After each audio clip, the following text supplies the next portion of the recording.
Hello and welcome back to the channel. I planned in this video to talk about UK asylum policy, and this is because I wanted to apply some critical thinking to the whole issue. Now, the reason why I consider this interesting is because doing this sort of critical analysis is important in any kind of negotiation. This is because you've got to understand the fundamental weaknesses of any proposals that you or the other side are making. So I picked UK asylum policy as the topic for this video, and this was before today's news. So for anybody who's not been following UK news too that closely, maybe they don't live here, oh, it's hilarious, utterly hilarious, and it's not funny, it's just hilariously incompetent. So what has been happening this week is that the UK government have been making lots of noise about the fact that they have moved some asylum seekers onto a barge on the south coast. And they're making lots of noise and press about this because this is a signature policy for the Conservative government. At least it was anyway. Today's breaking news, as of a few hours ago, is that the few asylum seekers on that barge have now had to be moved off the barge because a bacteria has been discovered on it. I think it's Legionnaire's disease. So for their own safety, they've had to be moved off. Now this is a stunning level of incompetence and bad PR or bad optics, as perhaps our American friends would say, that it's just tragic. It's utterly tragic. So with that in mind, I think I need to try and talk about the things I had planned to talk about on this topic without laughing, without mocking too much, but you might have to forgive me a little bit if I perhaps let loose a little bit. So, let's start with a question. I always start with a question, one of my favourite tricks. So what is an illegal migrant? We should put a space there. I need to improve my proofreading. Anyway, what is an illegal migrant? Well, actually, the answer to this question is nothing. There is no such thing as an illegal migrant. And people might be a bit surprised about that because they've heard this term on a regular basis. But really, an illegal migrant is a political term. It is not a legal term. It's not a legal definition, or at least there should not be a legal definition. Now, I have to admit, I have not bothered to read the Illegal Migration Bill, probably Act by now. I just can't be bothered. It's not really worth it. But even if it does have a definition in there of an illegal migrant, that will probably not stand any kind of legal challenge. And the reason why I say that is that because international law is very deliberate on this issue. So the UN Convention on the Treatment of Refugees was set up after the event of World War II. And it very deliberately made it, did not limit the ability of asylum seekers or refugees to flee the country where an event was happening, where they're being persecuted, whatever it may be, and to go to a safe country. There is absolutely no obligation under international law for them to go to the nearest safe country, despite what politicians might wish to claim. Now, this is deliberate. And if we go back to the events of World War II, or pre-World War II even, then we can look at history and we can see that the Jews were fleeing Germany due to persecution, and they were trying to go to various other countries in Europe and further afield, and they were being denied asylum. And they were being denied asylum in the UK, for example, because newspapers such as the Daily Mail were running very specific campaigns against them. The Daily Mail, by the way, at the time was very much an avid supporter of the black shirt. So a little bit of history they don't like to talk about too much. But either way, that is the history. The history is the Jews were fleeing persecution, and their ability to claim asylum was very significantly restricted. So the UN Convention was deliberately drawn up with that history in mind. So that means that under UK law, because the UK is a signatory to that convention, not just the European Convention on Human Rights as well, the UK cannot discriminate against a migrant on the basis of the route that they took to get to the UK. That is a matter of international law. Now, of course, politicians want to talk about illegal migrant, and they use this phrasing deliberately. This is because they are trying to reduce, I wouldn't say dehumanize, that's a phrase that other people will use, but delegitimize. They're trying to delegitimize the people that are coming over to the UK by various means, including on a small boat. So that is language that is meant to make them sound like they should not be here. And if I could ever ask one particular thing of all journalists, it is to clamp down on any politicians using illegal migrant the terminology, and to insist that they call them by the correct title. And the correct title is asylum seeker or refugee. It's slightly grinds my gears a little bit that they keep talking about illegal migrant without challenge. Really, they need to be talking about asylum seekers and refugees. And Home Office statistics back this up, because Home Office statistics very clearly identifies that at least 86% of those on those small boats have a legitimate and valid asylum claim. As for the remaining 14%, maybe you can make the argument that they're economic migrants.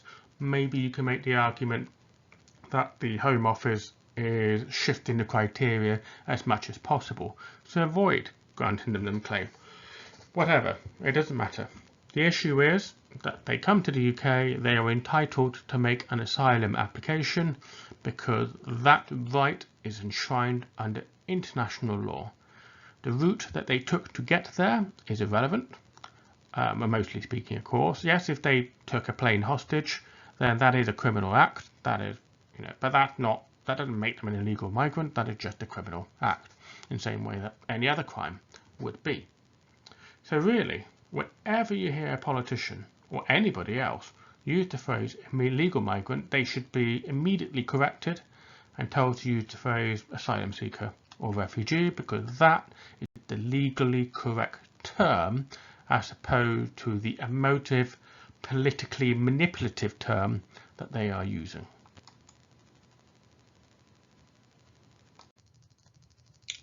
So here I ask the question, what are the Rwanda and barge policies? Which is pretty much the current sort of a topic of the day. But actually the question should be a bit wider than this. It should be, what is UK asylum policy? And really, as far as anyone can tell, because of course this is not clearly articulated in any meaningful way, UK asylum policy is to have as few asylum seekers come to the country as possible. That is the overall policy. Now, we can debate the merits of pros and cons and of that policy, but for now, let's just ignore all of that and let's talk about implementation of that strategic aim. So, the Conservative government have done what they can to make sure that as many asylum seekers as possible do not reach the UK. In a normal sort of world, you would go to a British embassy, you would claim asylum at the embassy would, fly you to the country. And I suppose if you are a Russian spy or someone high level within the Russian security system, that avenue perhaps is still open to you. But of course, if you are a poorish individual from somewhere in Africa, for example, perhaps in a war-torn region, that option is denied to you. You cannot go to the embassy and claim asylum because they probably will not process your claim, assuming you can get there in the first place, of course. So what this means is lots of displaced individuals leave their countries and by a variety of often dangerous routes try to get to the UK. They find themselves on the shores of France, around the Calais region, and they might perhaps jump on a train or a lorry or pay somebody to let them sit in a very rickety boat and try not to get killed going across the channel. So the Conservative government has identified this as a problem. They call this the small boat problem. And they have pledged to reduce the small boats. So the policy, well, actually let's start with what the logical policy would be. If you didn't want asylum seekers in a small boat crossing the channel, you would set up a processing centre in Calais. You would process the asylum seekers and stick them on the Eurostar into the UK and then take them on from there. That is how you would stop channel crossing. So really the UK government has the ability to cure this problem overnight. It is a political decision not to do so. Now they've tried other means of frustrating this level of crossing. So they have obviously stepped up security around Calais, so it's extremely difficult for asylum seekers to jump onto the Eurostar without a ticket, or and jump into the back of lorries and so on. So obviously they've taken to boats. The UK government had bunged the French government considerable millions of pounds to patrol the beaches a bit more. But the French, recognising what a ridiculous policy this is, just take the money, pay for some more police, gendarmerie. Then the police sort of occasionally patrol the beach and then get back to doing whatever it is they're meant to be doing, fighting crime presumably. So that is pretty much the French policy: take the money and pretend to do something when really just saying, les Anglais stupides, or whatever phrase they wish to use. So recognising that all those other policies, which cost quite a bit of money, aren't working, the UK has now adopted the new brainwave of the Rwanda policy and the barges policy. So what this means is asylum seekers coming onto, the minute they hit UK shore, they are deemed an illegal migrant. Not a technically legal term, but let's park that. They're taken to a processing centre, and then, so the theory goes, they are either put onto uncomfortable barges whilst they wait for their asylum application to be processed, or they're bunged onto a plane and sent to Rwanda, and they never get the opportunity to return. I mean, they literally, even if they are successful, they just go to Rwanda and they stay in Rwanda. Those are the policies. Now, these policies are being presented as intending to deter asylum seekers from making that crossing. So that is what they are claiming these policies are doing. Let's talk a bit about that. So when trying to talk about the root causes of the problem, let's make certain assumption here. Let's make an assumption that your average asylum seeker or refugee perhaps isn't necessarily following British news or politics very intently in whichever country they are fleeing from or travelling through on their way to the UK. Let us assume that they are not kept abreast of UK policies or UK laws and other legal restrictions. Let us assume that maybe they speak English, maybe they don't. But generally they might not know all that much about the UK, except perhaps whatever they have read in books or seen on TV. So the root cause of the problem is that fundamentally they have a legal right to turn up, but the UK government doesn't have a desire to process their asylum application. Now, there are two particular reasons for why the government doesn't want to process those asylum applications. One is austerity. So the Conservative government over the last 13 years has cut public services. That includes the Home Office, that includes the Border Force, the police, and so the ability of the government to actually process a large number of applications credibly and competently has been reduced.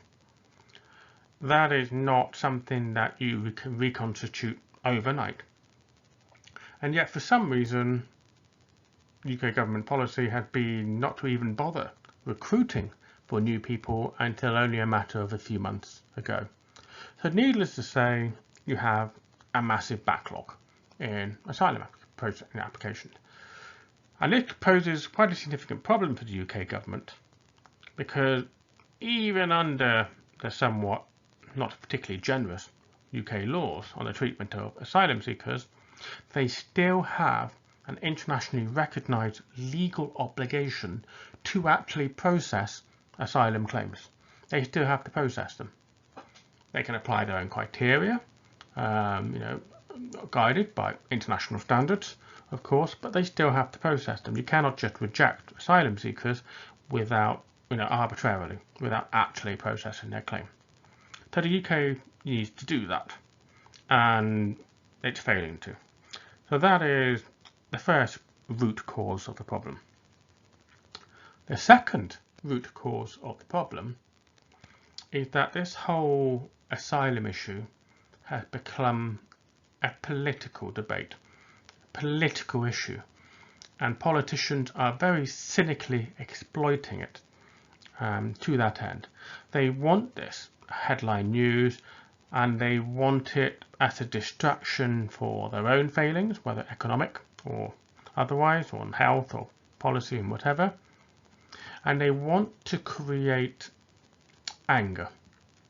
Now here's an important concept that I try to teach people in any negotiation. What will derail you is your emotion. So this whole thing about asylum seekers and so on is emotive, and that is deliberate. It's designed to make people hot and bothered. It's designed to make them angry, and it's designed to make them react, to think in certain ways. So for a professional negotiator, you recognise that you know that an emotional reaction at a negotiation is the main enemy, the main internal enemy that you have to juggle with, because it's very easy to have an instinctive reaction to things without necessarily thinking it through or understanding the root cause of what triggered that reaction. So this is the key thing, that you step back and you think about what is being said here, why is it being said, how is that presented, what are the actual facts and fundamental issues that I need to address. And the whole debate about asylum and migration in the UK is very much completely absent from that process. It's designed to make people angry. It's designed to make people think there is a migration problem in the UK and that the UK, through no fault of its own, cannot handle it. That is how people have been engineered to think. And this is completely regardless of your political leaning. You don't have to be Conservative or Labour voter. You don't have to be left or right. It is simple logic to look at an issue like this and say, what are the root causes? What can be done about it? So yes, you can project your own belief values. Maybe you may even have the view that the UK should not accept so many asylum seekers or immigrants. Whatever, that is a political view that people can have. But when you look at the current UK asylum process, you need to step outside of that political view and recognise that what is happening is that the UK government has created this problem through incompetence, through austerity, through political choices, and through cynical political expediency, as a desire to manipulate the general population. And that is the fundamental issue. Those are the root causes, and it's unfortunately it's going to make the whole debate rather toxic.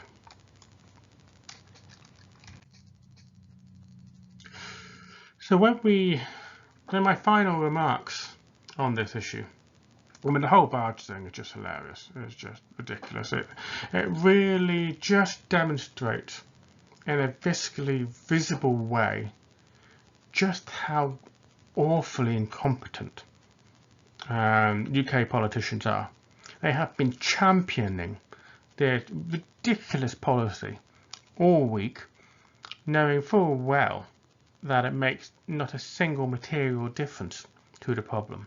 It is all political theatre, and to use the words of various Conservative politicians, it is performative. Unfortunately, they're so incompetent they cannot even deliver performative. Maybe they ought to hire some actors or something. But quite apart from the denigration of vulnerable people, what this UK taxpayers are going to get extremely angry with this. Not necessarily, one hopes, not angry at the refugees or asylum seekers, but angry at the monumental waste of money that is performative politics. The Rwanda policy is reported to cost north of £150 million. The UK government is reported to have spent at least £70 million bunging the French police force. The UK government is spending over £6 million a day housing asylum seekers and refugees in unsuitable accommodation, whether that be a hotel or a barge. And if they just put that money into actually processing applications, then this isn't just a moral argument for doing so. It isn't even just a legal argument for doing so, because the UK government had legal obligations to do so. But there's actually an economic argument here as well. The UK is suffering significant inflation. The UK has significant job vacancy issue. That also fuels inflation. That also causes economic slowdown. The UK also has a demographics problem. So for those who understand sort of the population pyramid thing that economists talk about quite often, countries, particularly advanced and developed economies, have their pyramids stop the demographic. You have the youngest people, a huge number of younger people at the bottom, a lesser number of older people as you go up the pyramid, as you get into, and up the age bracket. So for advanced and developed economies, that pyramid stops being a pyramid and becomes more of a cylinder. For true basket case economies, their demographics becomes an inverse pyramid. And countries like Russia, China and South Korea, and I think Japan as well, are prime examples of this. And the UK at the moment is heading towards that. It's currently a cylinder on the way towards becoming an inverse pyramid. So to sum up, the UK has a critical lack of people to do various essential jobs, massive productivity issues, a lack of young people to fuel the economic machine, and they are refusing to allow a willing workforce, otherwise known as asylum seekers and refugees, to come to the country to take those jobs and to help get the UK economy moving. That is the current state of UK politics today when it comes to talking about asylum policy. And for a bunch of Conservatives who supposedly believe in good economics and wanting to make the UK productive and a great place to be, these failures were absolutely astonishing, in all honesty.